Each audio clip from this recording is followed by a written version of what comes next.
Okay, then, so we start with, Peter, we'll have 2 lectures, Lattice QCD, one is now, one after lunch. Fine. Okay. So Peter, to you. Thank you very much. So I will continue with discussing Lattice QCD at finite temperature, and in today's lecture I will cover some of the basics of QCD, starting from the idea of lattice regularization of Wilson. We'll discuss the problem of fermion doubling, as well as the related problem of different fermion formulations. I will discuss meson correlation function and Wilson loops. Then I will go into scale setting and taking the line of constant physics as we go towards to the continuum limit. I will discuss lattice Monte Carlo methods, improved action for lattice QCD, and methods to calculate the equation of state, which then I will use in the next lecture to explain how we actually do the calculation in full QCD. Okay, so let me just start with briefly with the idea of Wilson, how we put lattice gauge theory. So the idea is that we use lattice as a regulator of our quantum field theory. So our quantum field theory is now formulated in finite volume at finite lattice spacing. And then the question is, how do we put a gauge action, or how we formulate a gauge action in discrete spacetime? And the realization of Wilson was that instead of considering gauge fields like in the continuum, we replace gauge fields, or the gauge fields become parallel transporter which connect to a 2-point x plus mu. So they live on the link of the lattice, and any matter field like fermions, for example, will live on the side. So then, in order to formulate gauge invariance, you have to realize that this parallel transporter transforms homogeneously under the gauge transformation. So any closed loop, like the simplest loop you could imagine, would be the simple plaquette, just product of this link variable going around. It will be gauge invariant. So any closed loop will be gauge invariant. If you take the simplest one, which is just one squared, then essentially that's also referred as a plaquette. That gives you what is known as the Wilson gauge action. So it's gauge invariant. And we could also say that, also see easily, and then you take the naive continuum limit of this gauge action, so A equals 0, and you expand the fields in the lattice spacing as well as includes a derivative to estimate the shifted gauge fields. Then you recover that in the continuum limit, this construction of a single plaquette gives you back the naive gauge action in terms of f mu squared. Now for the fermions, you have to discretize the Dirac operator, and then the simplest discretization you could imagine just using nearest neighbor, and that gives you a fermion propagator of that form. Essentially it's like in the continuum, except now the momentum variable p hat is given by this sign of the momentum itself times the lattice spacing of the. Of course, as you take the lattice spacing to 0, you could see that you recover the naive continuum Dirac operator. However, there's a problem because the sign function is periodic. So when you go to p nu equal pi over a, of course you get a 0 energy. So you get 0 energy in 2 cases. You get the 0 energy when the momentum of your fermion is 0. So that's as you would expect. Then it follows a naive dispersion relation simply because the sign can be approximated by its argument. But as you go to a very large momentum, you recover again the 0. So now it means that if you started essentially with one massless fermion field, but at the end of the day you get 2, because at each corner of the Brillouin zone you have an additional light mode. So as you go to the continuum, instead of one fermion, you get 16. So that's known as a doubling problem, although actually it's doubling only if you consider one direction, one dimension. It's actually 16 degrees of freedom. So now that's certainly a problem that you have to deal with, because you don't recover the right number of degrees of freedom when you go to the lattice. So you have to do something to do about it. And the idea to deal with, the simplest idea, was again proposed by Wilson. So instead of the most naive way to discretize your fermion action, you consider a fermion action where you add an irrelevant operator, in a sense that if you take the continuum limit, this additional operator, which is contains a second derivative, or its discretized form, essentially becomes irrelevant. But at finite lattice spacing, it has an important consequences. So you could work out now the full Dirac operator in this discretization, and you see that in addition to the standard term, which would give you the covariant derivative, so which gives a derivative, you have this unit operator in addition, just coming from the second order derivative. And when you work out the propagator in a similar way, what you get is that the propagator again is a continuum-like, but you have now a mass term, which is original quark mass on your action, plus an additional term, which now goes like sine function squared of the half of the momentum. So that means that when you go to the corner of the brilliance zone and getting zero, now you get an additional energy, which is inversely proportional to the lattice spacing. That means that if you take the continuum limit, this degree of freedom corresponding to the corner of brilliance zone becomes infinitely heavy, and thus decouples. So you recover the continuum limit. In the continuum limit, you have one light degrees of freedom and one which is very heavy, infinitely heavy, so it doesn't influence the physics. So you recover the correct continuum limit. Now, if you want to, so that was in the free field theory. Now it's also simple to gauge it, right? So now you have to replace each time you step in one direction mu or minus mu, you have to accompany this by multiplying with a corresponding gauge transporter u mu to make the entire Dirac operator gauge covariant and the lattice action gauge invariant. Now the Wilson action has problems because even if you put the quark mass to zero, you have an effective mass term which is momentum dependent. So therefore it breaks the chiral symmetry in the massless case. Because chiral symmetry is not preserved, that means that you have an additive mass renormalization, and that's bad for practical simulation because now the Dirac operator is not bounded below. So if you put the mass to zero, you would naively think that the smallest eigenvalue of a Dirac operator is zero, but in fact, due to quantum correction, if you have a divergent piece, right, if its mass gets renormalized, it could be even negative, so you don't have really a bound on the lowest eigenvalues, and that causes numerical problems in numerical simulation. Now, it has discretization errors because of the Wilson term, which is proportional to lattice spacing, is also no good, because that means that instead of lattice spacing squared, as for example, you have in most cases here, you have a lattice error, discretization error, which goes linearly, so it's much larger.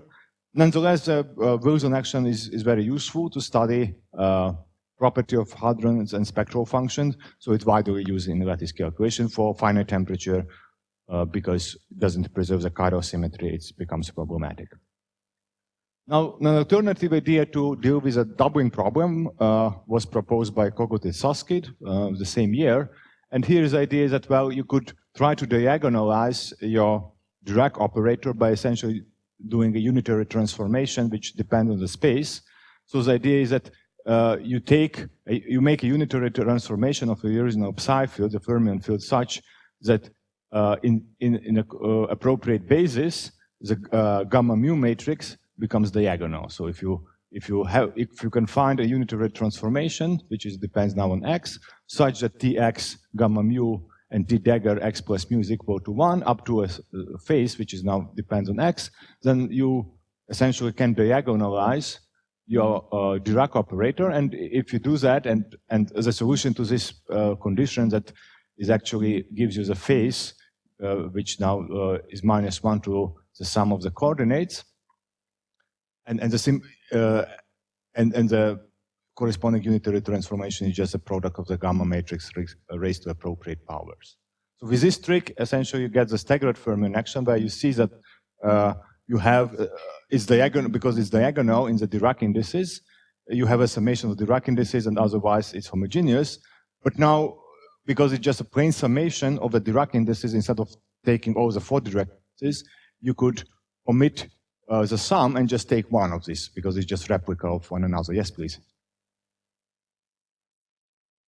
Yes, as far as I know, yes. So essentially, that they have shown that if you do this, that's up to a phase. I mean, you could of course tweak the phase, but then it's just a convention of how you define a fermionic field, right?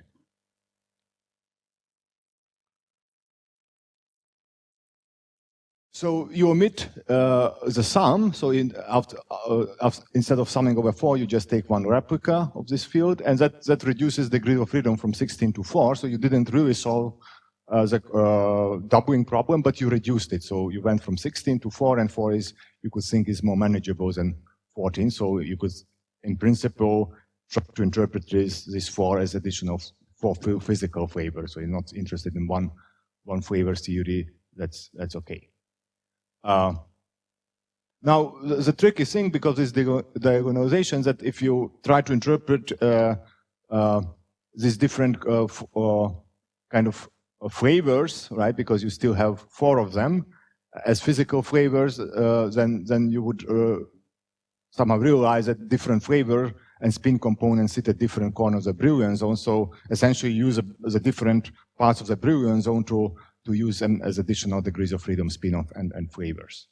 So in a sense, it's not completely local because different components sit in different parts of the Brillouin zone, and that of course has some peculiar properties which you can see in the numerical simulation, which I will discuss later on.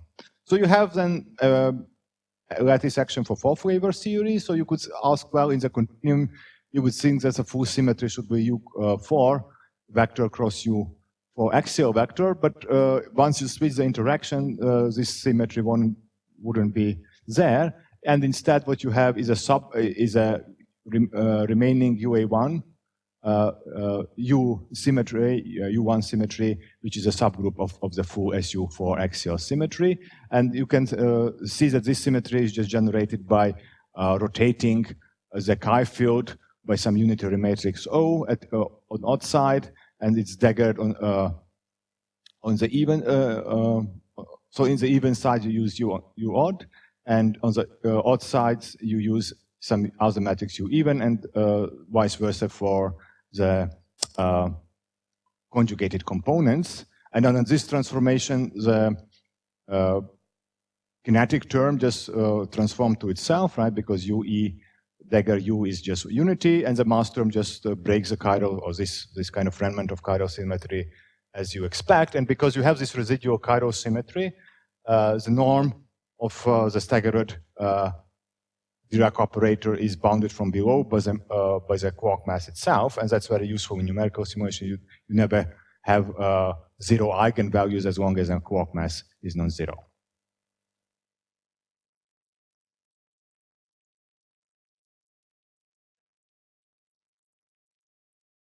The anomaly is a problem, so you don't recover the anomaly unless you go to the continuum limit.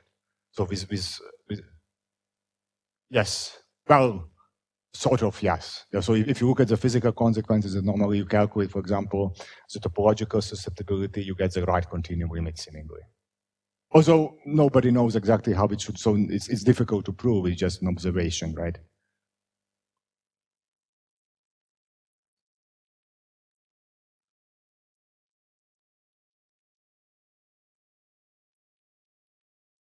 Yeah, the problem is that Wilson has its own issues, so I don't think, so if you look at actually the calculation of topological susceptibility, I mean, most of the results are from staggered because Wilson has its own issues. So you go into the chiral limit is very difficult and kind of exploring those issues. Domain wall actually that does agree. I mean, again, I mean, in domain wall it's difficult to take the continuum limit. So there is no major issue seemingly. Staggered, although nobody was able to prove that it's actually, it's not quite as clear how it works out, but it apparently does.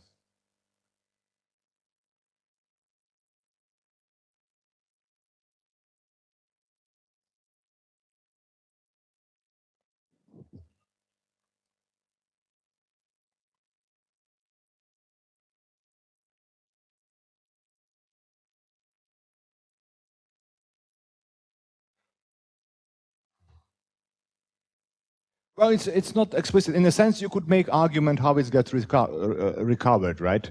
So you could use essentially staggered chiral perturbation theory to show how the things are recovered, but it's very non-trivial because you always generate this sort of say this non-locality always present there. So it's it's not straightforward to see how it gets recovered.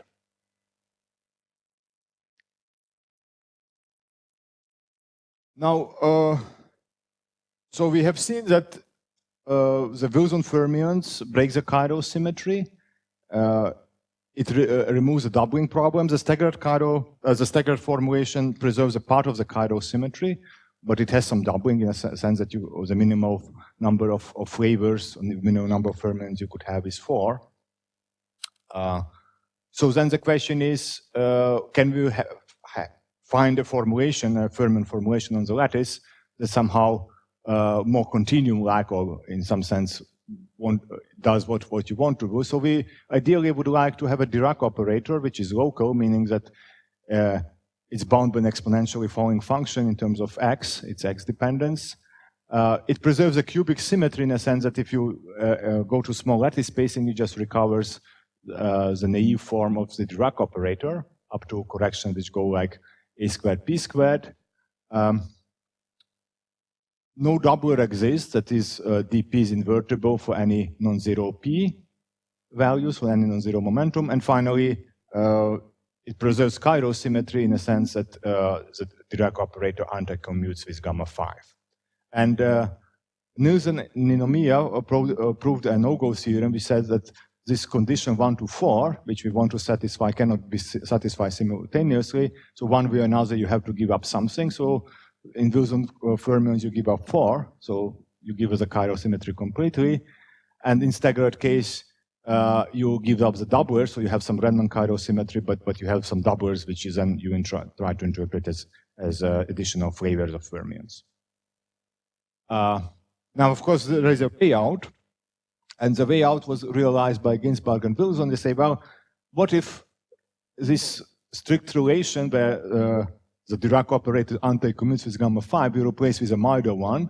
We don't require it exactly to 0. We only require it to be 0 in the continuum limit. So we allow so we have an anti-commutation relation which is proportional to some operator R, could be any local operator, and the lattice spacing A times gamma 5. That means that if we take the continuum limit, essentially we go to there, to the kind of anti-commuting properties, which mean chiral symmetry, but it's kind of more relaxed, right? So you don't really have to have it with 0. It's only 0 in the continuum limit.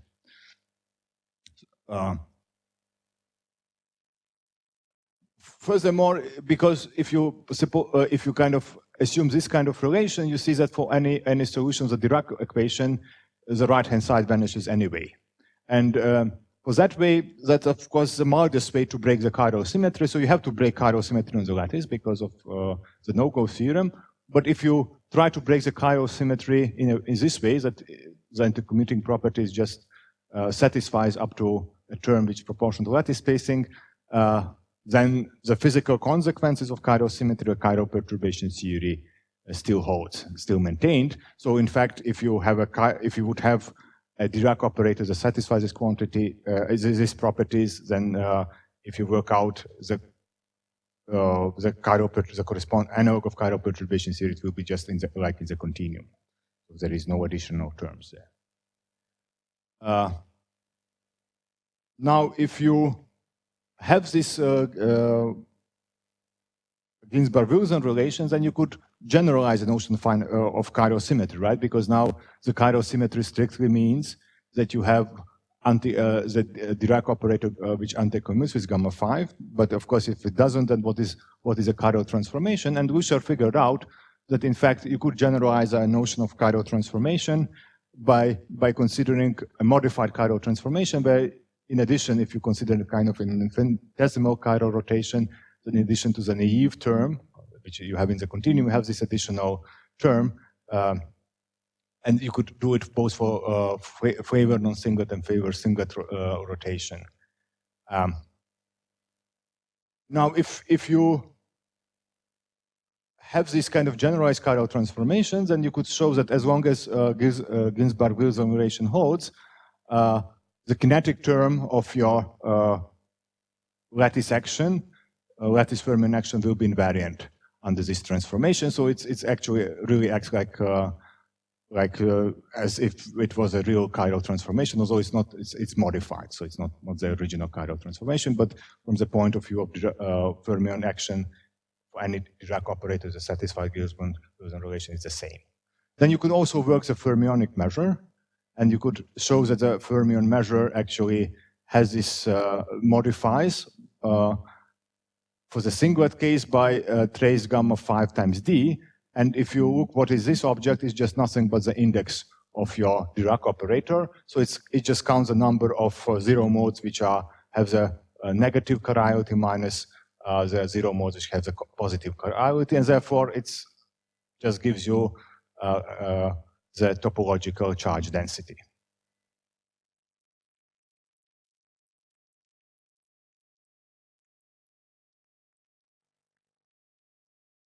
No, you can't. So all you can see is that you calculate, right? And you could take an operator. Well, you just calculate, for example, F dual expectation value,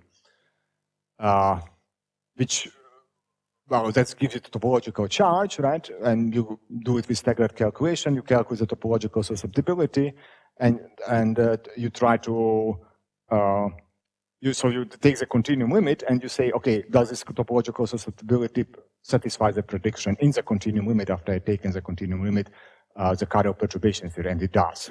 So how the staggered formulation, which is actually, I'm jumping ahead, of course it's even worse, right? Because you do a 2+1 flavor. That means that you don't have just a 4 flavor staggered.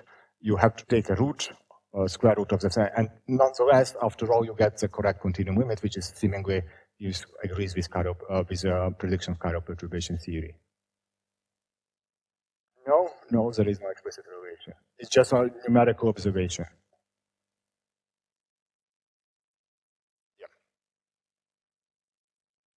Right. And of course, nobody can prove that it works. It's just a numerical observation that it does. Yeah. I mean, it's easier to calculate nowadays in a sense than to show it or prove it.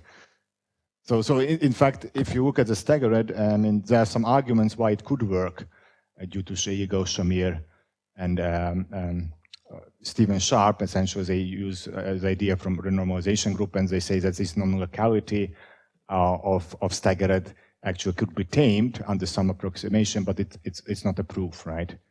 And the only way we know that sort of staggered work is because all the quantities we calculate come out to be right numerically. But the question is out there: is it a valid? There is no kind of mathematical proof that you can do it. Now, so if you would consider, instead of flavor single transformation, a non-single transformation, of course you would get the same, except instead of trace A gamma D, you would also have the flavor generator TA. And if you take the trace of that, it is identical to 0, right? Because SU3 generator is traceless, so if you take a trace, it's just 0. So for flavor non-single transformation, you have no anomaly as you should. So all the continuum properties of this generalized chiral transformation are essentially preserved, even at finite lattice spacing. So you may say that, in a sense, this Ginsparg-Wilson fermion satisfy or have a chiral symmetry even at non-zero lattice spacing, although it's not exactly the same chiral symmetry, but for all practical purposes it is. Okay, so then the question, we have this Ginsparg-Wilson relation, so how do we construct a Dirac operator that actually satisfies this Ginsparg-Wilson relation? And the solution was found by Norberger. So essentially you take any Dirac operator A, could be, the simplest case would be just a Wilson, so, or 1 minus A times the Wilson operator, and this construction where you have taken the square root of AA dagger times A, and 1 over lattice spacing, essentially you could show that this satisfies the Ginsparg-Wilson relation. Of course, if you satisfy the Ginsparg-Wilson relation, that goes to the condition 1, that has a good properties, right? Because if you satisfy the Ginsparg-Wilson relation, you also have discretization errors that like go like A squared. So what kind of what they should be usually. So the discretization error for the Ginsparg-Wilson fermion is A squared. The problem is that now you have to deal with a sort of non-local operator, right? Because you took the square root of a dagger, and you could do it in principle. You have to use some polynomial or rational approximation, and that's numerical difficult, and especially if you're having a changing topology in the gauge fields, and essentially that becomes singular.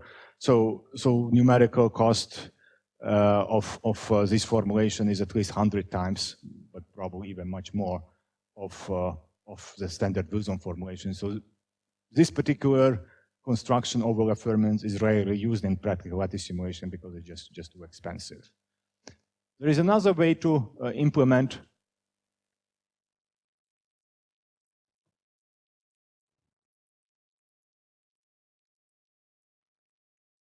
Oh yeah, that's a good question. Thanks. I was about to say it. Of course, it's non-local, but it's only formally. So of course, it's non-ultra local, obviously. But it has been proved by Usher that actually this operator is local in a sense, in a mild sense, right? It's not kind of has a finite range, but it's local in a sense of condition one. Oops. That its norm is exponentially bound. So if, of course, it's non-local, but of course the non-locality is dampened by exponentially, so that it's exponentially small. Like usually when you do renormalization group, right, in principle, if you do renormalization group transformation, you generate higher order couplings, which are non-local, but the coefficient in front of this coupling is exponentially suppressed. And then of course, that's enough to get the right continuum limit. So if you have as essentially arbitrary non-locality, but it's exponentially damped, then you could say it's local. Okay. Okay, so the other realization is what is called the domain wall fermions, and here's the addition that in addition to the four dimension, you add the fifth dimension, so you now consider the fermion field living in the five-dimensional theory, but the physics is four-dimensional in the sense that the gauge fields only live on the four dimensions, so you could think of the gauge field as living on the boundary of these five-dimensional fields. So in the fifth dimension, there is no gauge fields, right? So you have just non-interacting fermions, and in the kind of on the boundary, which is four-dimensional, you essentially have the standard Wilson action. And with that, you could locate your left and right moving fields to the boundary, at least if the extent of the fifth dimension goes to infinity, then somehow the left and right doesn't talk to each other, and therefore you get a chiral symmetry in a sense that they live on different boundaries and they don't know about each other. And then you could work it out in the free theory what the quark mass is, and the quark mass is related essentially to the mass parameter of your four-dimensional mass terms as a kind of the Wilson mass term, and this additional mass term which comes from the fifth dimension.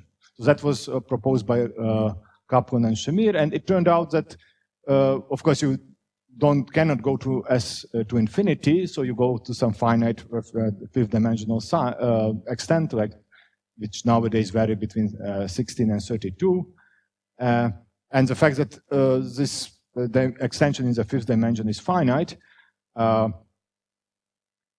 means that, of course, there will be some mixing between the left and right, so that is essentially what is called the residual mass in this calculation. But as long as this residual mass is of order as a physical mass or smaller, essentially you could live with that, and you say, well, I don't need exact chiral symmetry in a sense that it's evaluated by mass term.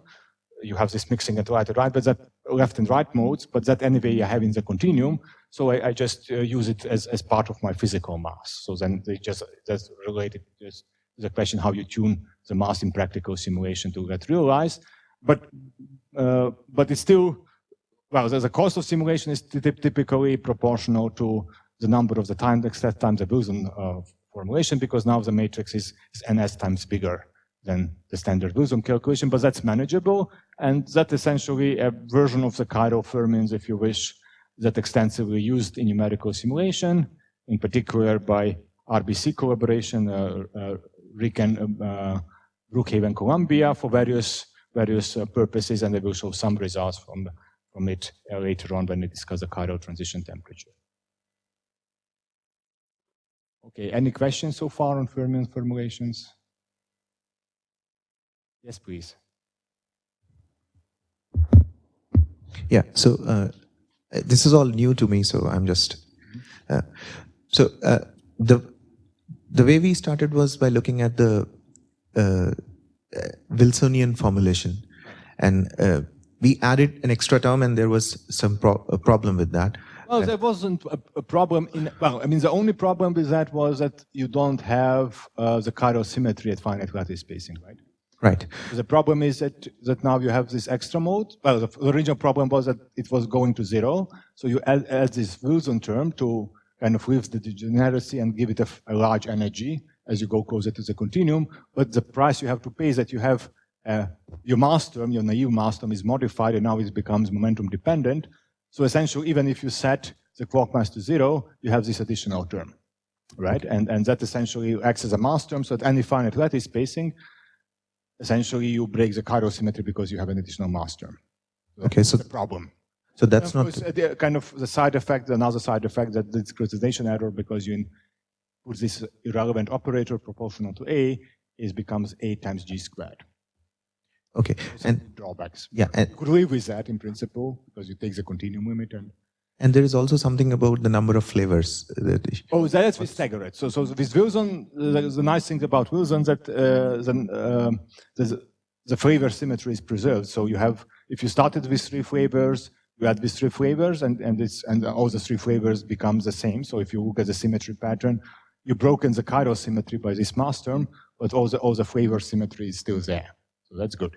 Now, if you want to preserve chiral symmetry and you do it via staggered, right? You preserve chiral of the symmetry. Somehow, what you call now physical flavors is kind of becomes a problematic in a sense that, well, you have four copies, not 3 or 2 or whatever you want to have. You must have 4 at least.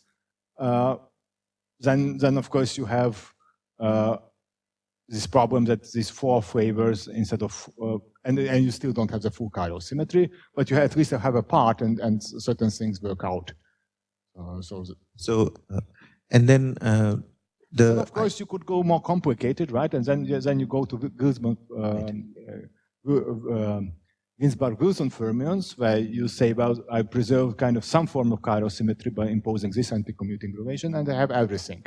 The problem is that the numerical cost of using this kind of formulation is much bigger. So in practice, we have to kind of swallow the fact that some of our symmetries are, so to say, lost. They hopefully will get recovered in the continuum limit, but at any finite lattice spacing, we don't have the symmetry, the full symmetry of QCD. Yeah, that is the same thing with the normal Wilson action also. It's the same with Wilson, the same with staggered, and the only way to get back the full symmetry of QCD, effectively at least, is to use Ginsparg-Wilson. But then, of course, you have to pay numerical cost. I hope that answers the question. Okay, thank you. It's important to ask questions. Okay, so now let me go to the formulation of QCD at finite baryon density. So obviously, we know that in relativistic case, we couple chemical potential to a conserved charge. So for example, we couple to the baryon charge, the chemical potential. So it would kind of straightforward to say, well, we do the same on the lattice. So we just take this definition, and then the effective action that we have to use in path integral formulation will get this additional term, where we now, it's a coupling of my conserved baryon current or baryon charge to chemical potential A. So that would be the simplest formulation. When you do calculate the free energy or the pressure in this formulation on the finite lattice spacing, then you realize that the energy density is proportional to mu squared over A squared, right? Because if you have an A squared as an additional parameter, then in principle such a term is allowed. And what is allowed actually happens. So in the free theory, actually you have this term in the pressure in addition to the mu to the 4 term. So the scaling of the energy density becomes different and is divergent as you take the continuum limit. So that's a problem. Now, the way around was suggested by Hasenfratz and Karsh. They say, well, instead of just naively coupling the chemical potential mu to some conserved charge, let us just replace the links, the temporal links, by the original links times the exponent of the chemical potential, by either the exponent of the chemical potential or minus exponent of the chemical potential when you take the conjugated link variable in time. Right? So with this replacement, you could introduce a chemical potential, and what you could show is that now if you expand in mu times a, right, because you take the continuum limit, so mu times a for any kind of physical mu should be small, then you recover kind of the naive prescription, but for any non-finite lattice spacing, here you get something different, so that's kind of gives you a free energy which is free of ultraviolet divergences. So with that you could formulate now the effective action in this form. However, you immediately realize that the determinant of this effective fermion matrix, of the corresponding fermion matrices, will be complex, because now you give different weights to the forward-going link, right, in time, and in the backward-going link. So, of course, there is no hermeticity there. So the determinant will be complex. And then, of course, as we will see, there will be a sign problem, because once you integrate the field, your effective action becomes the determinant of the fermion field M times the exponent of the gluon action. And if that is complex, then you cannot interpret as a probability. So that's the infamous sign problem in Lattice QCD. Now, all this I kind of will discuss it to some extent, but there will be a dedicated talk by Rajiv Gawai, and he will explain more about it. I have a question. Excuse me? Yes. So, the replacement of U naught here. Right. So, this is applicable only when mu is small. Well, mu, that's for any mu, right? I mean, what is small, right, is that a goes to 0, then you can expand the exponent and recover kind of the naive prescription.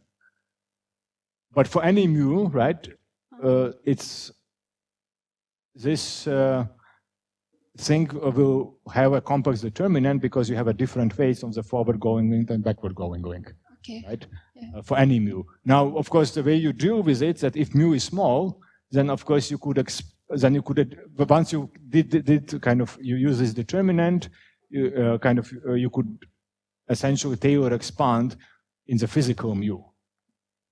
And then of course you just don't have the determinant. Well, you have the determinant, but you essentially evaluating determinant, evaluated mu equals 0, and some derivatives of the determinant times some powers of mu squared. So you do a Taylor expansion of the determinant around mu equals 0, and then it becomes real. But in principle, this for any mu, that's formulation holds, except that you have a complex action. So that's kind of how you deal with this complexity of this measure or this probability, if you want to interpret the probability in practical simulation. But yeah, that I will discuss later on. So that's kind of goes under the name of Taylor expansion. When you want to kind of simulate at small physical mu to avoid the sign problem, you could expand the determinant as Taylor series around mu equals 0. And of course, for mu equals 0, the determinant is real. And then of course, you just have a power series in mu squared. So that's fine too. Okay, so how much time do I have? So,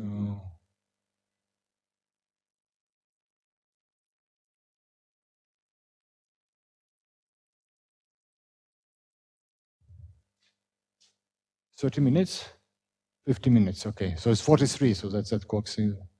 Yeah. Okay, good. All right. So we have some time to cover most of what I wanted to cover. Okay. So let me switch gears and now kind of discuss a little bit about how we do calculation in the practice. Namely, we need to somehow specify the lattice spacing. We want to calculate some physical properties. And And for that, we need to calculate some observables. And one of the simplest observable you could calculate on the lattice would be meson masses, meson decay constants. So therefore, you have to start calculating the meson correlation functions. So the simplest way is to calculate some meson properties on the lattice is to consider some meson current, where you construct a meson by essentially taking the psi field of quark field and psi prime and inserting some gamma matrix in between, because that will specify the quantum number. So if it's gamma, the capital gamma equal gamma mu, that would give you a vector meson. Or if it's gamma 5, it will be a pseudo-scalar meson. Now, of course, you could also think of a meson as having a physical finite extent. So you want to displace the quark and anti-quark fields by some distance. So in general, it will depend on coordinate x and y in spatial direction. And if you displace the quark and anti-quark fields, you have to put the corresponding parallel transporter to make it gauge invariant. Of course, in many calculations, you just can consider point-like sources of a point-like operator of meson when x equals y. So you essentially say that quark and anti-quark fields are at the same point. Also, that's not physical. The quantum numbers essentially fixed by gamma 5, so it will still have project onto the corresponding states that you want interested in, like, for example, for the pion. So then what one can calculate on the lattice is the expectation value of the correlation function in Euclidean time. So it takes the correlation function j at 0, so j dagger, and so you create a quark, or just create a meson at time 0, you propagate to time tau, the tau of the Euclidean time, and the expectation of this value of the correlator essentially will give you meson properties. The way to see it is if you insert a complete set of states in the middle, then essentially you have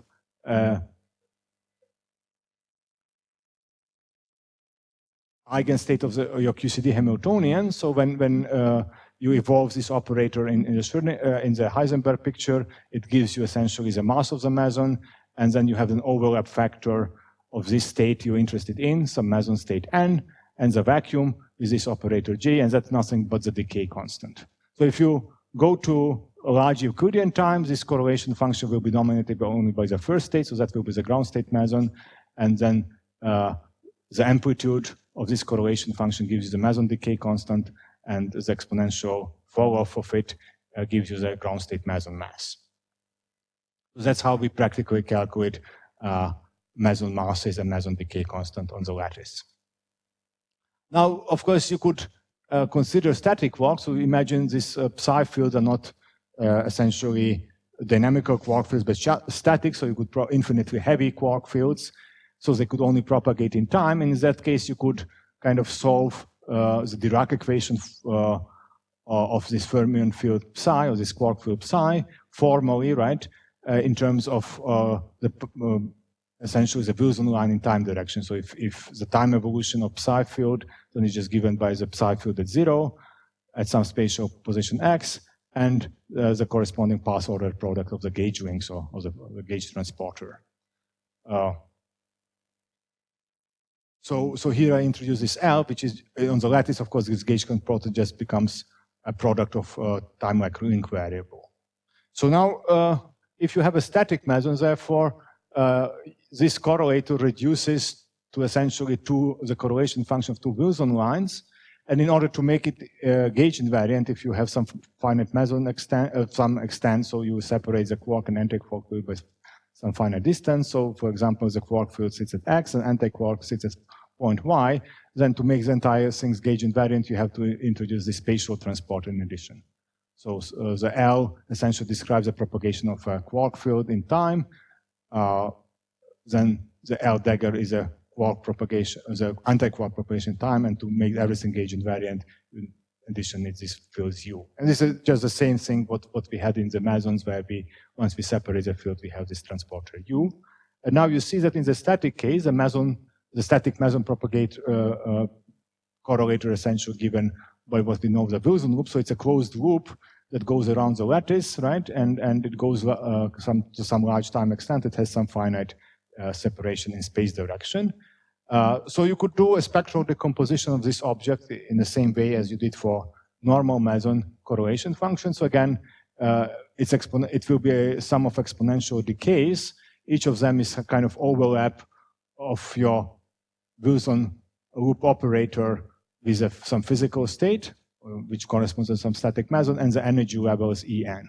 So the lowest energy level, so of course, if you go again to large time extent, you will be dominated the ground state. So E1 will give you the ground state of a static quark, anti-quark state, so the energy of a static quark, anti-quark system. And that's also referred to as static quark, anti-quark potential. Now, if you ask what the energy of a static quark, anti-quark system could be, well, in perturbation theory, of course, you expect that it should be minus alpha over R, so that's just Coulomb interaction, right? So it's one gluon exchange, Coulomb interaction, the same as in QCD. So at short distances, the energy of a static quark, anti-quark pair should behave like minus alpha over R. Now, of course, we know confinement, and the simplest way to understand confinement is a string picture. So you form a flux tube between quark and anti-quark. So you expect that at large distances is proportional to the distance itself and the parameter sigma, which is called the string tension.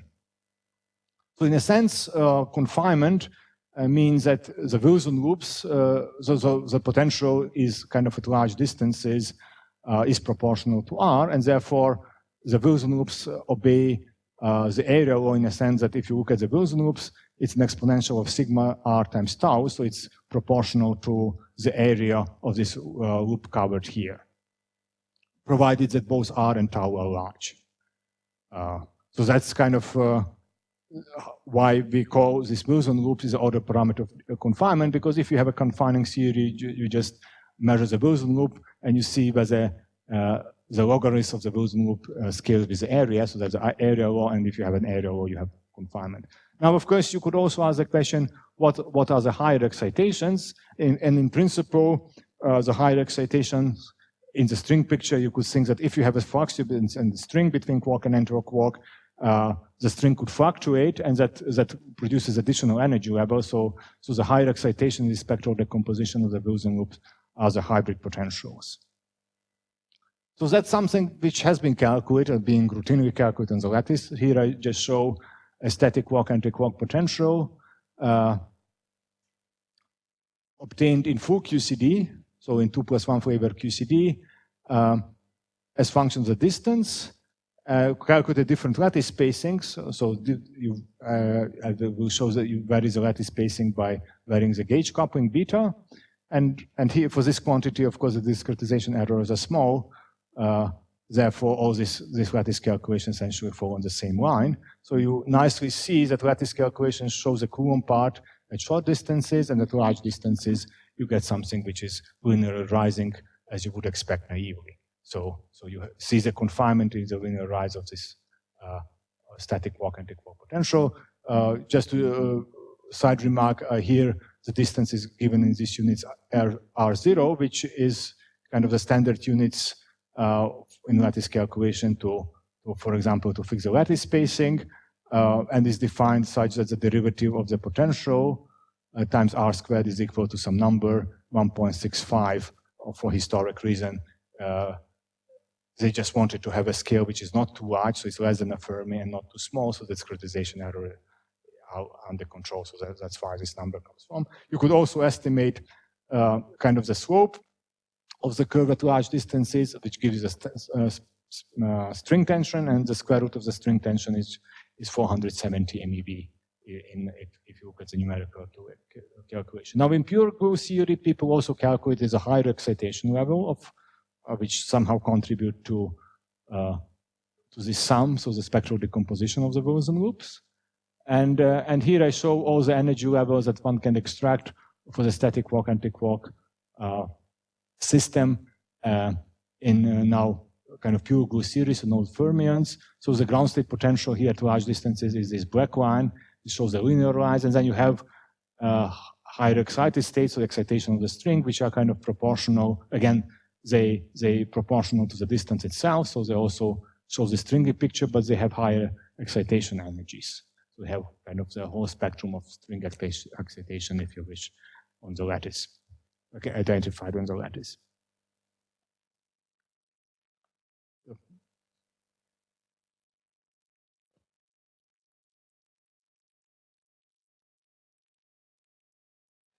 Yes, it does. Okay, so that's a good question. So, of course, you could work out the correction. So, of course, the statement that in the string picture, the potential rises linearly, that's true, but there are corrections which are suppressed.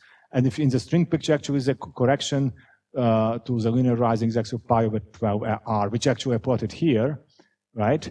And this also shows the dashed line. So the string, really the string potential is given by this form, so sigma r, so, and the first correction is a Coulombic part. Now what you see, that of course in full QCD, well, here it works, right, obviously, because it's anyway dominated by a linear part. You may have this correction important, but as you go to short distances, the string picture wouldn't be valid. And instead, the Coulomb part should be depend somehow on the running of the coupling constant, and therefore you see deviation from the string picture. Now, if you would do the calculation for zero fermion flavor, actually, you would have points which follow very close to this line, and that essentially by accident, the Coulomb term in pure GluCD is smaller, significantly smaller, and therefore accidentally it coincides with pi over L. So it's in pure GluCD you can't distinguish whether it's a correction to the string picture or it's a Coulomb term. In full QCD, you could be very clear the difference between those two. So thank you so much. I meant to say it, but it kind of skipped my attention. Any other questions?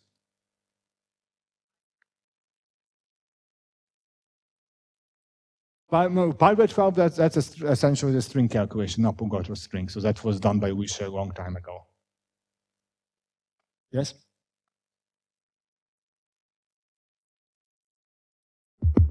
So these results, do they vary on the kind of, the type of fermion action we are dealing with here? Not really. So somehow, well, in the continuum limit, of course, it doesn't matter which fermion formulation you use, you should get the same result. But this quantity is easy, right? You see here that you change the lattice spacing by changing the gauge coupling, and you see essentially no discretization effect. So I could repeat this exercise for Wilson fermions. I would recover most likely the same result. Essentially here the fermion, effect of fermions enters through the loop, so it just modifies the running coupling effect, and then the different kind of lattice artifact in the particular fermion formulation are not that important.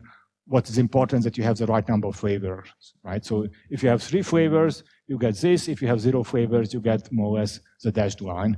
And all the lattice calculations, they essentially give the same static potential. So it's one of the easiest quantity to calculate.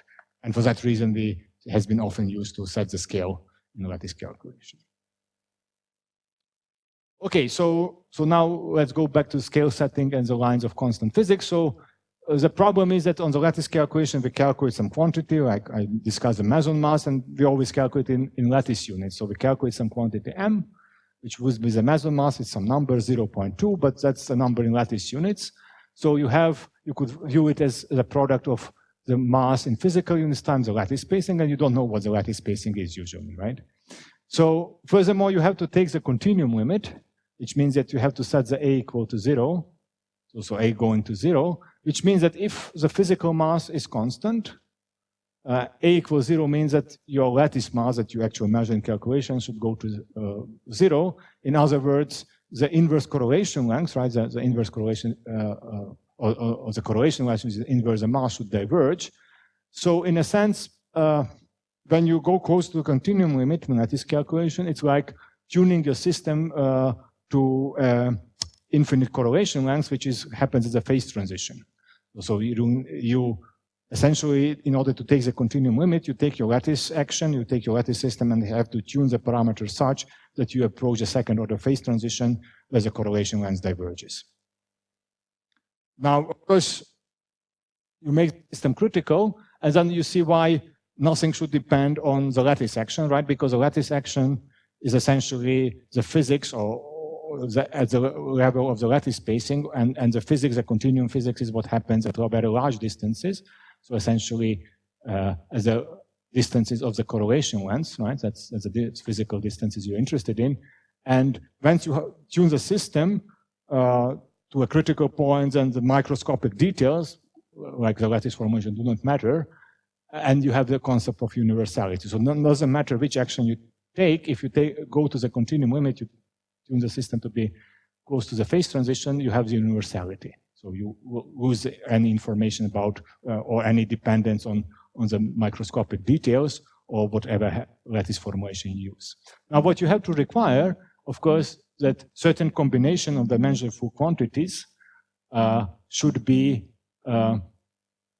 kind of fixed, right? So if you measure meson mass and you measure the string tensions, then the ratio of the meson mass to the string tension should be what is in the physical world, or the ratio of this R0 scale, which I introduced in the previous slide from the potential times the quark mass, should be independent of the lattice spacing.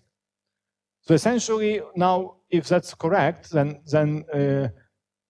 that means that in order to set the lattice spacing, so you have to measure some quantity, for example, the string tension or the R0 parameter in lattice units, and kind of, if you know the value of the sigma, the square root of the string tension to be 470 MeV, you know your lattice spacing in inverse of GV or MeV, right? So now, because you have asymptotic freedom, right, then the tuning A to 0 also means that the lattice coupling constant goes to 0, or this coupling constant, which we usually use in lattice calculation beta, which is typically 6 over G squared, should go to infinity. So continuum limit corresponds to large beta. And now the question is, if you have a parameter of QCD, so if you just have the lambda parameter of QCD that we discussed yesterday, then it should go to the continuum limit. The lambda parameter in lattice unit just should follow the renormalization group equation. So two-loop order the renormalization group equation is this one. Of course, you have correction to this expression because you have finite lattice spacing, but the correction typically go like some even correction, even powers of lattice spacing times the coupling constant Gn. So in the general relations that you have between the lambda parameter and the lattice spacing, you could write as a leading order scaling form from the normalization group plus some corrections, right? Because it's R squared essentially just nothing but A squared with appropriate coefficient, right? So that's a most general dependence of your lattice spacing in some lambda parameter or some physical observable. So lambda could be also a physical observable as a function of the gauge coupling. So now the question is, how do you tune your gauge coupling such that to get a given lattice spacing? So essentially you have to measure some physical quantity for different values of beta, fit it with this ansatz, and then you know how your lattice dependence, how your lattice spacing depends on the input parameter, which is a gauge coupling beta. Furthermore, you also have to assure that the meson masses are the same. So you have to vary the quark mass, right? Because you have some bare quark mass, which gives them the mass in lattice units. But now, as you change the lattice spacing, you also have to change the quark mass such that the meson mass that you obtain at each lattice spacing in some units, let's say the square root of string tension, is the same for each value of your lattice coupling G. That means that your bare mass is a function of G such that it follows the lines of constant physics, that as you change the lattice spacing, the quark mass varied such that the ratio of the physical meson mass that you extracted to the lattice spacing, some other scale is constant. And that's, of course, will be important when we calculate the equation of state, because you vary the temperature by varying the lattice spacing, and you have to make sure that each lattice spacing corresponds to the same physical situation, that is the ratio of the meson mass to some other physical scale is the same. Any questions? Yes, please.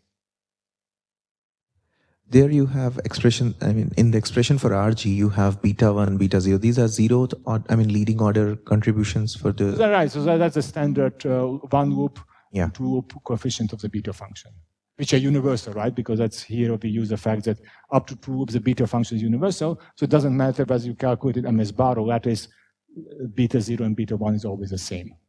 Yeah, so these expressions are in perturbation right. theory. But that's fine, because remember, we go to the to small lattice spacing, and therefore the coupling is small, and therefore you could use the perturbative relation between the lattice spacing and and the coupling. So the idea is that at least if you go close enough to the continuum limit, the relation between the lattice spacing and your bare coupling is given by perturbation theory.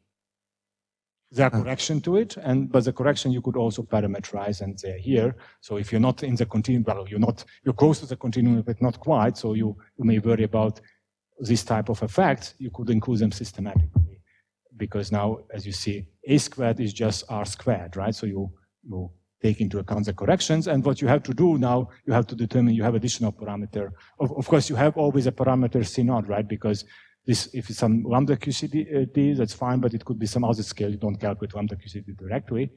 Then, of course, you have this parameter C0. And in addition, once you calculate some physical quantity for different values of G, and you have several kind of values of G, you could always fit your dependence of the given physical quantity on G and fit this parameter C0, C2, C4, if you have enough calculations, and then once you determine it, you could use for any other calculation the dependence of your lattice spacing on the gauge coupling.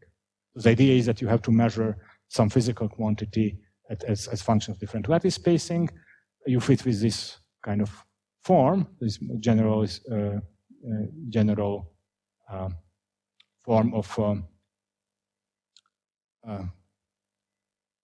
compatible renormalization group, and then you know what your lattice spacing dependence on the gauge coupling. So, if I understand it correctly, the argument is that because you are saying A going to 0, it's a continuum limit, and then lattice spacing you associate with the momentum transfer, and hence you are going to the asymptotic, and hence your perturbation analysis is perturbation theory. Yeah, but so that's specific for QCD, and if you go to QED, well, then of course you may worry about lambda opal. So in general, you can't always use that. You have to map out your beta function on perturbatively if you don't have asymptotic freedom, right? Yeah. If you have some strongly coupled theory which is not asymptotically free, then you can't use that. But QCD, we are unfortunate because we could use asymptotic freedom. So in some sense, the dependence of the lattice spacing, the gauge coupling, and vice versa, it's fixed to some extent by perturbation theory. Yeah. So this is a related question which I have. Like, if you are at a temperature which is like 200, 300 MeV, and still you can, there are results which come in the continuum limit from lattice QCD. Right. So there, the temperature sets the scale. Right. So momentum transfer has a scale which is determined by the temperature even in the continuum limit. And then the beta, the way you are incorporating here, how does that? Well, okay, of course, coupling runs, right? So when I talk about the bare coupling, right, G, so I probably should have used some other notation. So G is really the bare coupling of the lattice space. So that's a parameter. So let's go back. That's really the parameter of my Lagrangian, lattice Lagrangian, let's say. So what is beta? So beta, I go to Wilson formulation, right? So I say my lattice action is beta, and I could write beta as 6 over g squared times the essentially is 1 plaquette action, right? So now I have to tune beta somehow.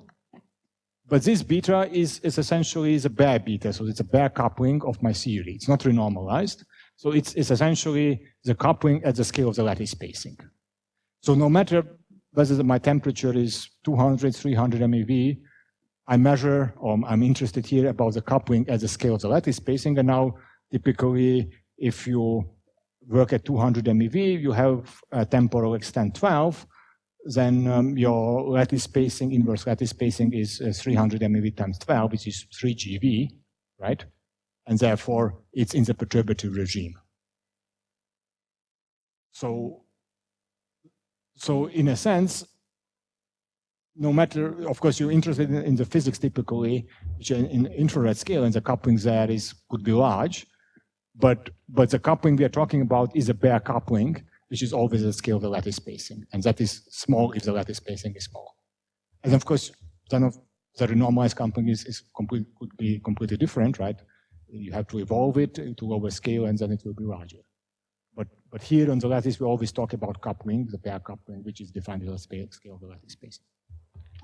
Any other? I have another question. Sure. So it is a bit confusing for me.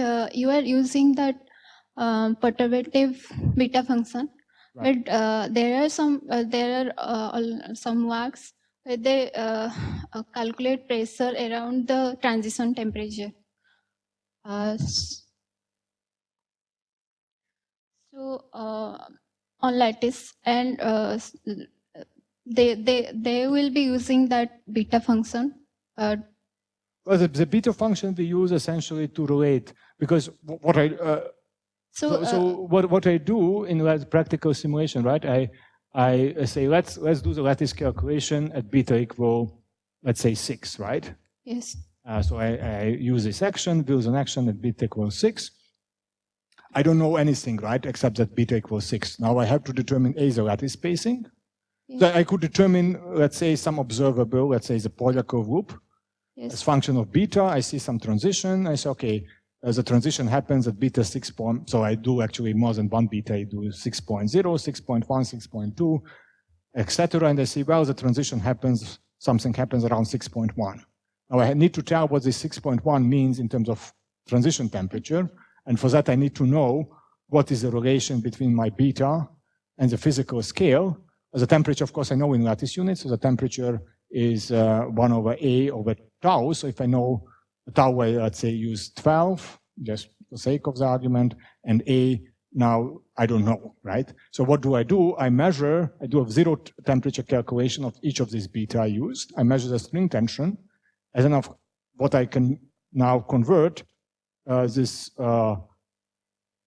beta to the value of the string tension. So what eventually I could calculate is T over the square root of the sigma being the string tension. And now I know what is T over the square root of sigma that corresponds to this 6.1 MeV, where the transition happened. 6 beta equals 6.1 dimensions number. And if I know now, if I plug in for sigma to be this number of 400 something MeV, I get the value of Tc, which then becomes to be 300 MeV. Of course, I do it for 1 n tau. I need to vary the lattice spacing. I do it by varying n tau. And if I have several n taus, then of course I could even get the continuum estimate for that. Okay. Does it answer your question? Yes, yes. Okay, it's good.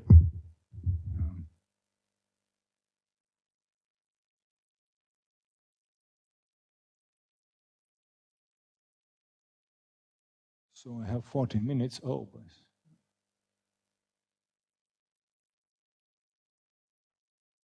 okay, so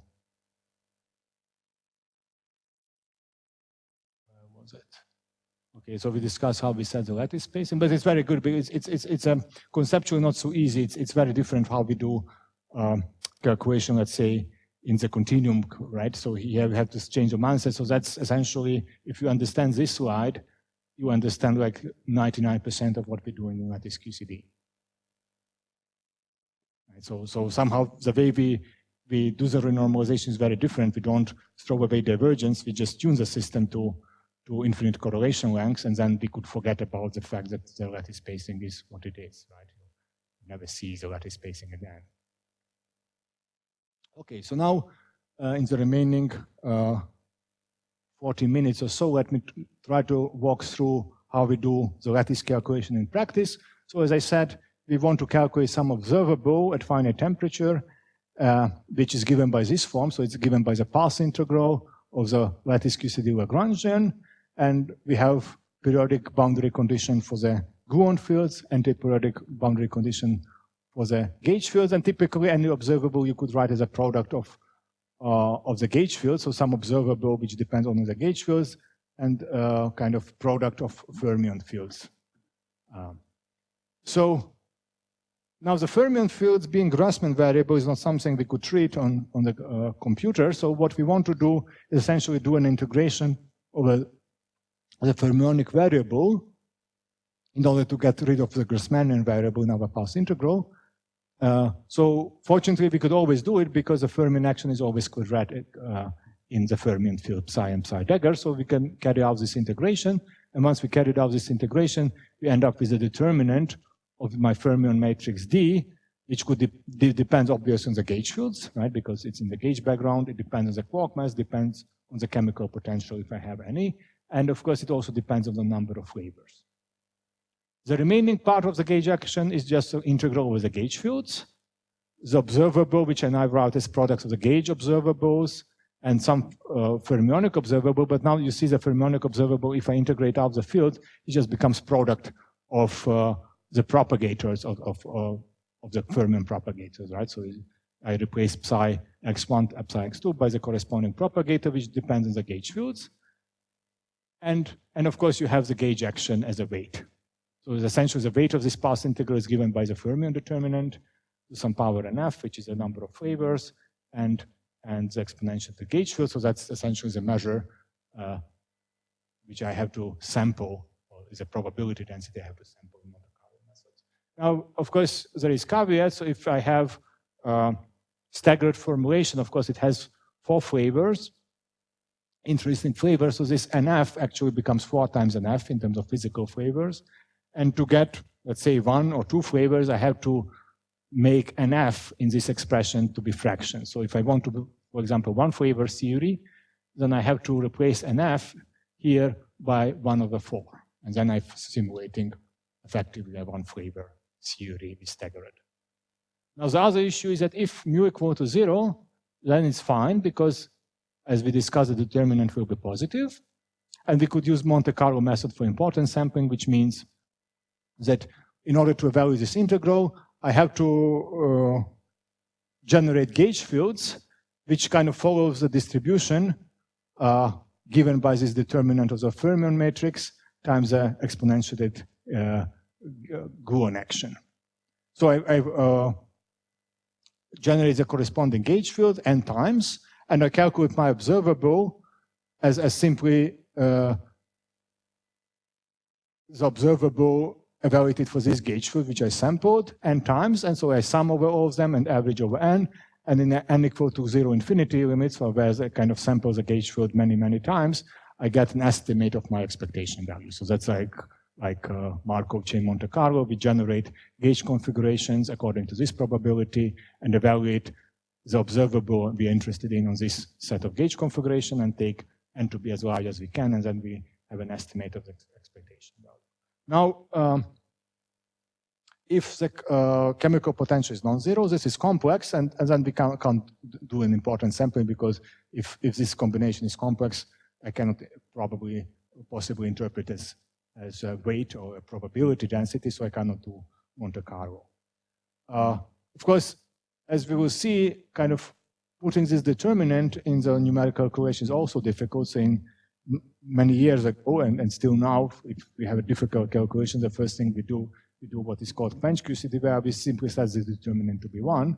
So essentially, that means that we ignore the effect of the quark loops in the calculation. Of course, we still can have fermionic observable, because in the observable, we still have inverse, essentially, the quark propagator is the inverse of the direct matrix. Now, if we take the continuum limit, and we at finite temperature, what does it really mean? So the temperature on the lattice is just given by the temporal extent of the lattice in physical units. So T is equal 1/8 times tau, so and n times tau is a physical extent.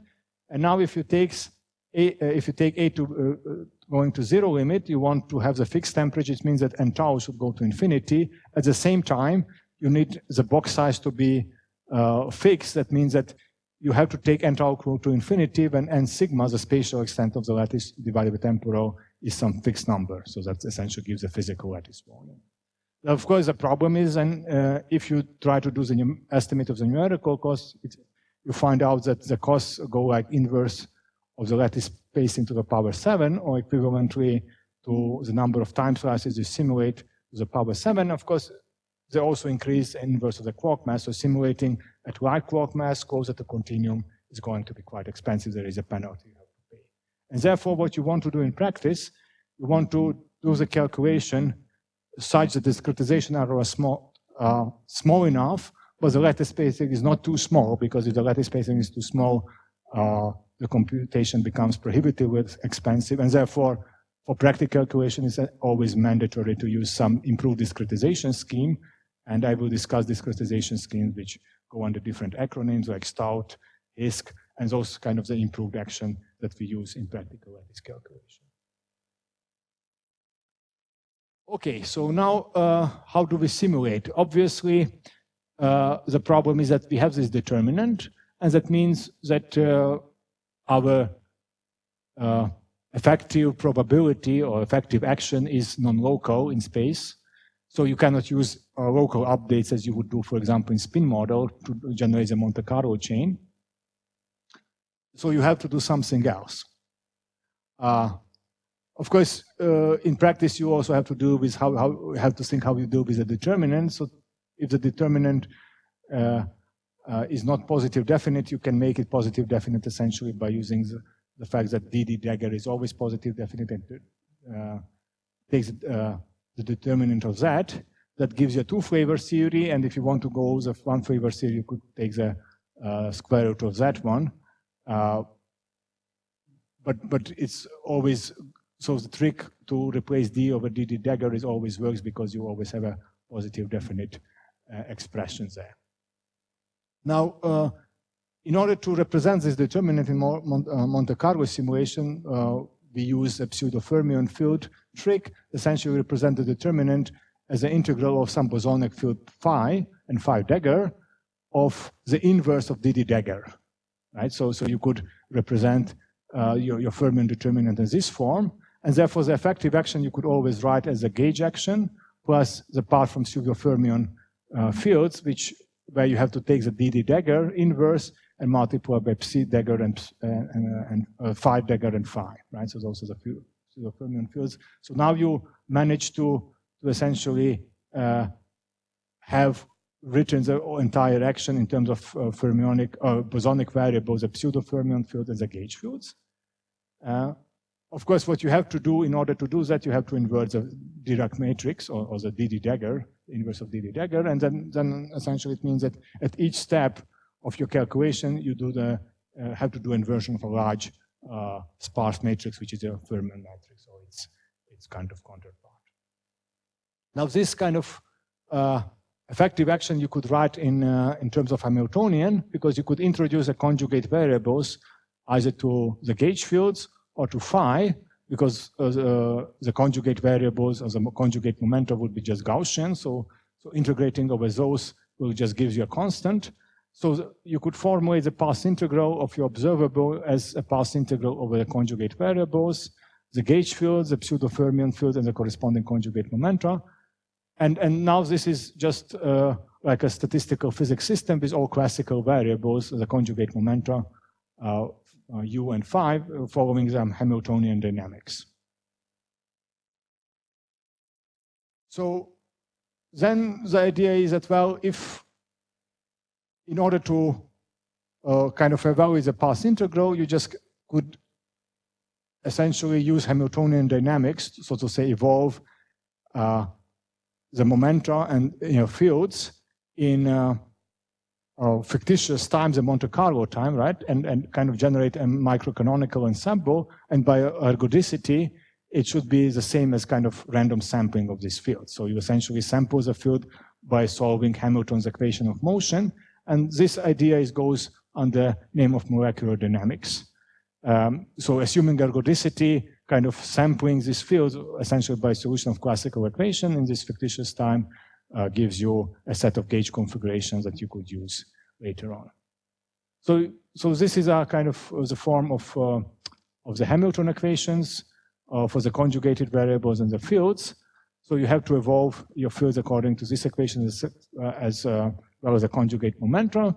And in principle, if the step size of your evolution is very close to 0 and assume ergodicity, then that should produce your proper field configurations that you need. The problem is, of course, that you have to simulate at finite step size, and the ergodicity in this algorithm is not implicit. So therefore, people didn't actually use a lot of this molecular dynamics, but they instead use a hybrid algorithm where you say, well, we try to use molecular dynamics for the gauge field, but the momentum we will update according to the essentially just Gaussian distribution, because the momentum Gaussian, we don't need to kind of follow them evolution, we just can update them at each step, and we just follow the evolution of the gauge fields. And then, of course, this algorithm has the advantage that ergodicity is implemented, because you're kind of refreshing the gauge as a momentum according to the right distribution. And the step size error is proportional to dt squared. So in that case, of course, you have an ergodicity, but you still have a finite step size error dt. So to get rid of this finite step size error, people invented the hybrid Monte Carlo algorithm, which essentially use a hybrid algorithm where you update the momentum first kind of randomly, and then you update the field according to the equation of motion. And finally, after the entire update, you make a Monte Carlo decision. So essentially, you evaluate the Hamiltonian. So you arrive at from your original configuration is given by momentum, the conjugate momentum, and the value of u and phi.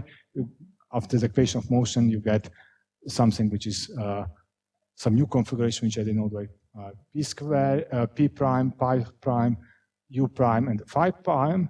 And now you compare the exponentiated weight, so the exponential Hamiltonian of this new configuration and the old one, and you accept the new one either if it's lowers the Hamiltonian, or you accept it as a probability which is difference by Hamiltonian. Because the Hamiltonian didn't change much, it only could change, right, because it's usually energy is preserved in this by the equation of motion, it only could change due to the finite step size, but this change is small.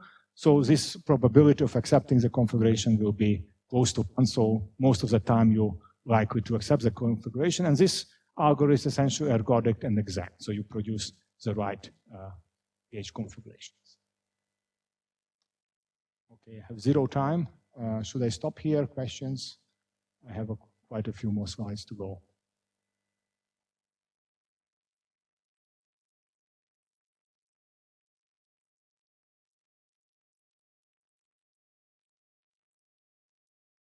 Anyone?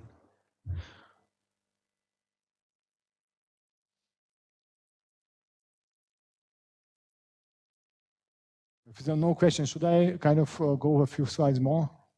We still have maybe 2 minutes more, and then I cover most of what I meant to cover. Okay, so let me go to the. I have a few more slides, not many, so actually mostly could go through it quickly. That's more or less it, right? And there's the rest I kind of save for later. So yeah, I just wanted to introduce the idea of improved action in general, but let's start with the improved gauge action. So we said that in the continuum limit, this one plaquette action, right, this one rectangle gives the right continuum-like action. So if you take the lattice spacing to 0, you essentially reproduce the naive Young-Mills action, which is f mu squared. But if you kind of really do the expansion systematically of this one plaquette, kind of assuming lattice spacing small, you get additional terms, right? So you reproduce your naive continuum action with the corrections which is proportional to a squared, and some other derivatives of this field strength f mu nu. Now, if you have this term, which means that you will have discretization effects proportional to a squared in addition to your kind of continuum results. And then the question is, well, can we somehow get rid of these terms by kind of modifying the gauge action? So the idea is that instead of using just a simple plaquette action, we want to use something else, such as these additional terms in the expansion of my plaquette action kind of vanish. And the way to accomplish it turns out, actually was proposed by Wisher and Weiss, that in addition to the plaquette action, I consider adding to the plaquette action a rectangle, so it goes like 2 lattice spacing in one of the directions, and tune the coefficient of this rectangle such that this term, which would be generated by simply expanding the single plaquette vanishes, right? And of course, I cannot do it exactly because it's an interacting series, but in principle, order by order, in G, I could always make sure that this term cancels out by appropriately tuning the coefficient C1. So in fact, it turns out that if I choose a coefficient of C0 to be 5/3 and the coefficient to be 1/6, exactly I could cancel out this term at order G to the 0. And of course, I could go and calculate loop correction in some quantities and try to tune the coefficient of this action such that eventually I always get rid of terms which goes proportional to A². So that's the idea of improved action. So in a sense, it's a good generalization of idea of improved or kind of improved discretization, where instead of approximating the derivative by the naive difference, you will go to high difference scheme to make your step size error smaller. So that was for the gauge action. You could do similar things for fermion action, in particular for staggered. It has been done. So now, in addition to the single difference term, so this, you add higher difference terms. Now, because of nature of fermions, you have to displace the fermion fields by odd number of lattice sides. So then, if you want to improve the naive action, you have to include terms which are displayed by 3 lattice pi. So the first one, the leading term, is displayed by 1 lattice sides. The other one will displayed by 2 lattice sides. And of course, you could write different combinations. So either could displace it by 3 lattice units one direction, or you could go do one displacement in one direction, 2 displacements in the other direction. And once you have this difference scheme, you could evaluate the quark propagator, and it becomes more complicated compared to the other cases. But you could work it out, and then you could tune the coefficient. So you would put some coefficient A and B in front of these terms, and you could tune the coefficient such that you recover essentially the naive continuum limit, so that whatever comes here is vanishes, and that gives you constraint of the coefficient which goes in the fermion action.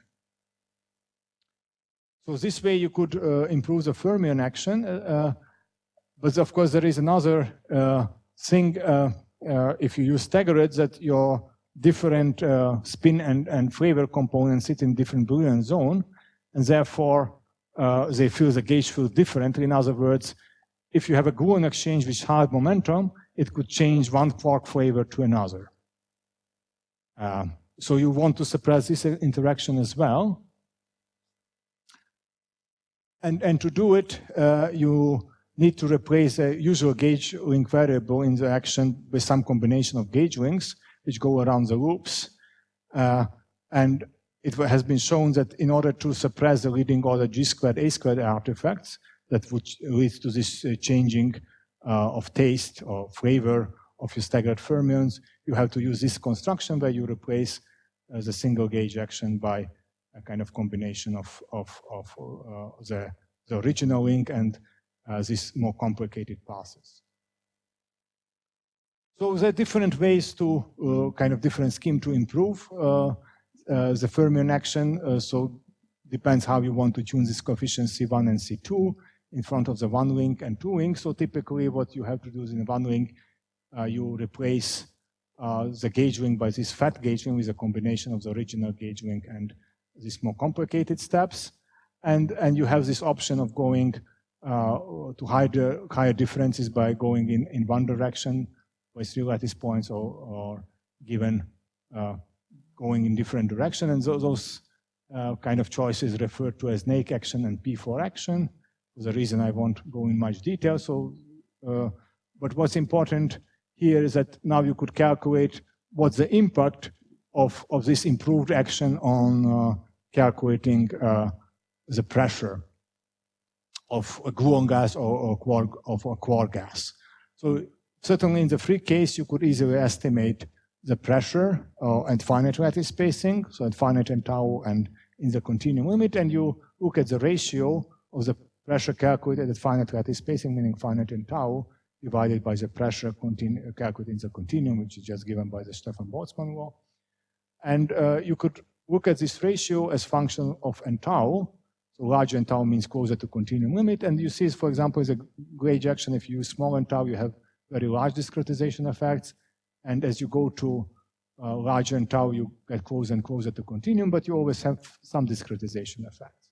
Now, if you use a kind of single protect action, so kind of a single square, so 1 by 1, you have significant discretization effects at 4, still large discretization 6, and you really need to go to very large n tau to get rid of discretization effects. Now, if you use kind of improved action where in addition to this one plaquette, you include 1 times 2 rectangle, then you could largely reduce the discretization effect. Just look at this scale, the 40% becomes like 10% effect, and by the time you go to n tau equals 6, you almost removed all your discretization effects. The effect is even bigger if you calculate the pressure of quark gas. So for the quark gas, the pressure discretization is bigger. So if you calculate on coarse lattices n tau equals 4 and 6, your pressure divided by the continuum pressure is off by a factor of 2. So essentially at calculating at small n tau, you overestimate your pressure in the standard discretization by a factor of 2 or 1.6. If you use improved action, for example, P4 as an AIC action, which I described just in the previous slide, you reduce your discretization effects dramatically. So for the P4 action, you could get close to the continuum limit already with n tau equals 6, and n tau equals 8, you're really close. And for NAIC action, you could kind of use n tau equals 8 to get close to the continuum limit, and then from then on, you essentially rapidly follow the continuum curve. Whereas the standard action, you still have a significant n tau dependence up to n tau equals 16. So if you use improved action, essentially what you do, you remove the n tau equal square lattice artifact, so a square lattice artifact. So your pressure is usually given by 1. So the ratio of the pressure by the continuum pressure given by 1 with a correction which goes like 1 over n tau to the 4 and some higher order terms. So it's pretty clear that because you remove the leading order discretization, you're going to approach the continuum much faster. Now you also have to do something about the taste splitting, or the kind of the fact that the exchange by the hard momentum gluon can change the identity of your quarks, and that has kind of important ramification for the spectrum wave theory. For example, in the continuum limit, if you use staggered calculation, you will have 16 pseudo-scalar mesons, which are constant mesons of the series. So if you take the quark mass to 0, then of course all these mesons should should have 0 mass. In practice, if you have a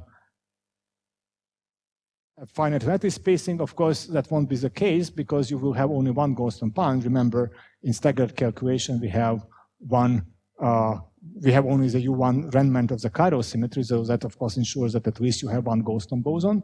But the other 15, they will have some masses which proportional to a squared. In the continuum limit, they also become masses, but for any finite any finite lattice spacing will have a finite mass. So the figure of merit here is that how much can we suppress this additional mass of these 15 would-be Goldstone bosons at finite lattice spacing. So what is done usually, you take the masses of your pseudo-scalar mesons, they call them pions in the four-flavor series, so in the staggered formulation, and subtract the mass of the Goldstone pion for a given quark mass. And this, of course, you could show that this difference squared is kind of approximately quark mass independent, and you study this ratio or this difference as functions of lattice spacing, and it goes to 0, obviously, but the question is how small it is at a given lattice spacing, and you see that in 200 MeV units, for any lattice space, it's always sizable. So you never really simulate it at the physical point in a sense that you have one Goldstone pion, but the other Goldstone mesons have a larger masses. So the smaller this number is, the better you are off. And the action we are using nowadays, the HISC action, has among all the staggered formulation, has the smallest number in this splitting of pseudo-scalar mesons, and therefore it has the smallest lattice artifacts in practical calculation. So I stop here, and thank you very much for your attention.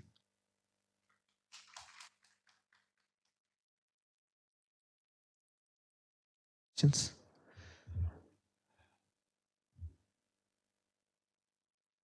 Okay, if there is nothing, then I have just one question. Sorry. So we have not discussed ghosts in the entire discussion. Why? Excuse me? No ghosts in this entire discussion. No ghosts. I mean, ghosts, of course, you have only when you do a Faraday proper trick, right? So the reason we don't go, well, we don't have gauge fixing also. So we're dealing with a gauge theory, and yet we never talk about gauge fixing. So why is that? Well, the reason is that the gauge fixing arises from the fact that the integration measure of the gauge fields in the standard gauge formulation is not treated properly because you integrate over gauge equivalent configuration. Here it never happens.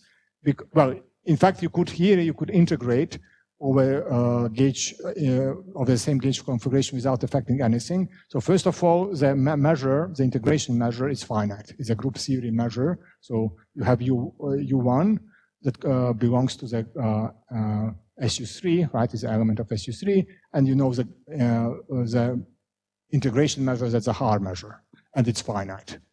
The other thing is that it's perfectly fine in this formula, in the Wilsonian lattice gauge formulation, integrate over copies of gauge fields, because that doesn't introduce anything. So even if you integrate the copies, right, you could rotate all your gauge fields as much as you want.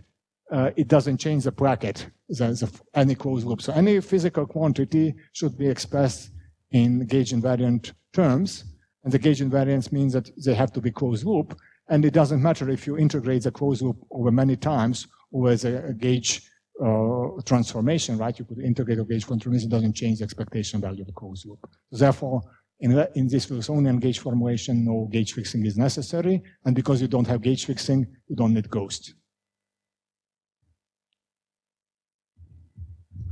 So we break for lunch now?